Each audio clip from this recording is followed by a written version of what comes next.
Hello everyone, today I will show you how to screencast from iPhone to TV on YouTube. If you find this useful, then please leave a like and subscribe. So let's say I want to show what I'm watching on my iPhone to my TV. What I want to do is I want to click on first go to YouTube and then click on the screencast button at the top right. So as you can see, there are three buttons, right? Click on the one next to the bell icon,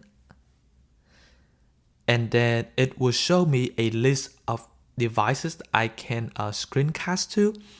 Let's say I want to screencast to my TV. I'm gonna click on it and it will say that it is connecting to my TV, but you need to make sure that the TV is turned on in order for it to be connected. Or another way that you can do it is you can link with a TV code. So the TV will show the code and you just have to link to it. But this is how you will be able to do it. Thank you.